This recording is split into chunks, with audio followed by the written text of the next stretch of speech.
शत्रुघ्न सिन्हा कांग्रेस में शामिल हो गए हैं। इस मौके पर उन्होंने सियासी जिंदगी के इब्तिदाई अयाम को याद किया। अटल बिहारी वाजपेयी और लाल कृष्ण आडवाणी समेत कई सरकर्दा लीडरों की रहनुमाई का शुक्रिया अदा किया।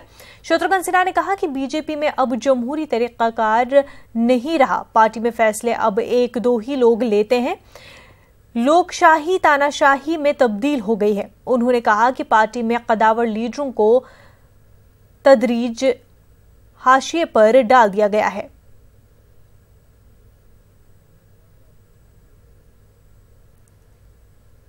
व्यक्ति से बड़ा पार्टी होता है और पार्टी से बड़ा देश होता है।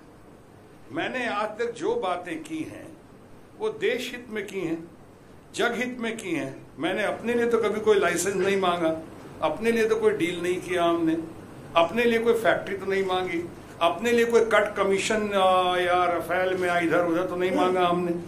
तो हमने जो किया लोगों के लिए किया, किसानों की बातें की, हमने युवाओं की बातें की, हमने रोजगार की बातें की, हमने ये जो अपने वायदे किए वायदे नहीं पूरे किए और उसको जो आप कहते गए जवाब देते गए, जिसको बिहार की भाषा में कहते हैं थेथराई, एक तो करना नहीं, ऊपर से दलीलें देना, थेथराई करते रहना।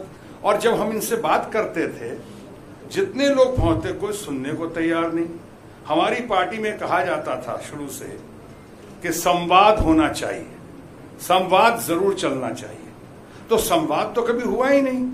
संवाद की कोशिश की यशवंत सिन्हा जी ने तो टाइम नहीं दिया गया, हमने कोशिश की तो कहा गया कि आप वो कौन है वो अध्यक्ष, आप कहा कि आप उनसे बात कर लीजिए।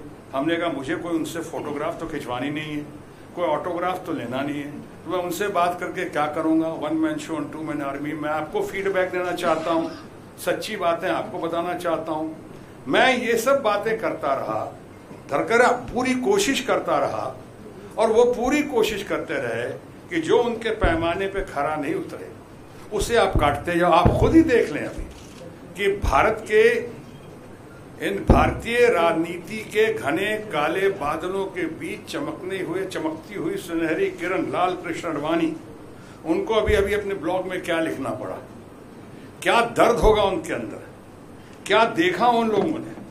मुरली मनोज जोशी जी कहाँ हैं, और जिनके पास जाए कहीं से कोई संरक्षण नहीं मिला, नहीं उन लोग की बात नहीं कर रहा हूं, अपनी पार्टी भारतीय जनता पार्टी के बड़े लीडरों के पास।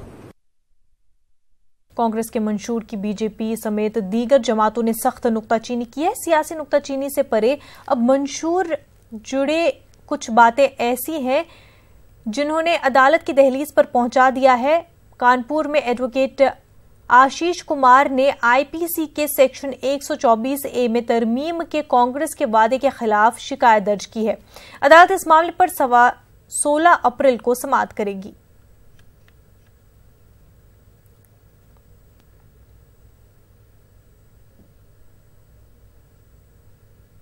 दिल्ली में कांग्रेस आप इत्तेहाद लगभग तय हो गया है। कांग्रेस के 3 और आम आदमी पार्टी के 3 उम्मीदवार होंगे, जबकि एक उम्मीदवार मुश्तरका होगा। दिल्ली में कांग्रेस और आप इत्तेहाद को लेकर दिल्ली प्रदेश सदर शीला दीक्षित और पीसी चाकू ने राहुल गांधी से मुलाकात की थी। 11 अप्रैल को कांग्रेस इलेक्शन कमेटी इस पर हतमी फैसला लेगी।